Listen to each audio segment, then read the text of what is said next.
So that's one story that we can tell about the Manchus and their origins. But it's also worth presenting a different story, the story that the Manchus themselves told about who they were and where they were from.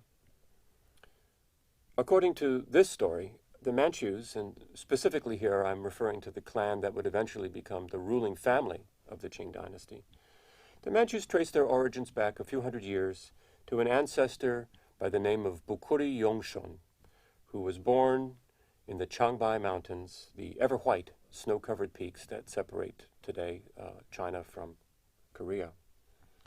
Now this Bukuri Yongshon was no ordinary child.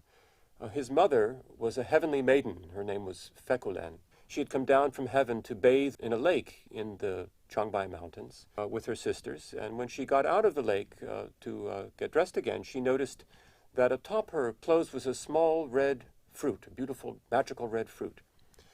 And she picked up this fruit, and she didn't want to put it on the ground for fear that it would get dirty, so she placed it in her mouth just to hold it there while she put her clothing back on. And when she did that, the fruit of its own accord jumped down her throat, landed in her stomach, and immediately she became pregnant.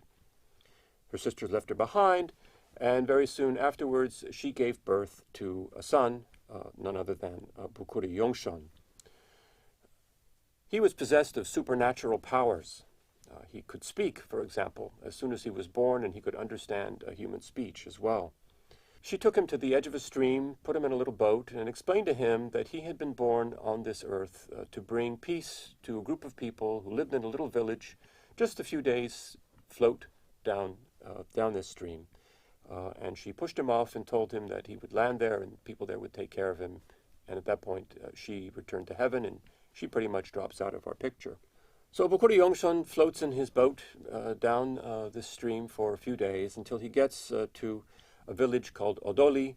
The boat pulls up against the side of the river, and the people there who had gone to draw water found him there, and they were, of course, amazed at the fact, first of all, that there was a small child alone in a boat, and that this very small child could talk, and that he had this mission, which was to bring peace to them. And they, in fact, were experiencing a great deal of unrest and discord in this village. So they made a little chair for him out of willow reeds and carried him back to the village, where they presented him to all the people, and he was proclaimed their prince.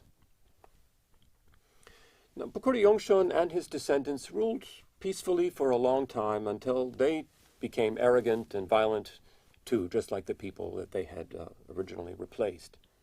And this eventually led to a rebellion against their leadership, in which all the members of the clan were killed. All the members except for one, a young boy named Fancha. Fancha managed to escape from the village. The soldiers were chasing him. He was out in the middle of a field. The soldiers were looking around for him, and he had nowhere to hide. So he stood stock still, and a magpie, which is the Manchu's totem bird, a magpie landed on his head.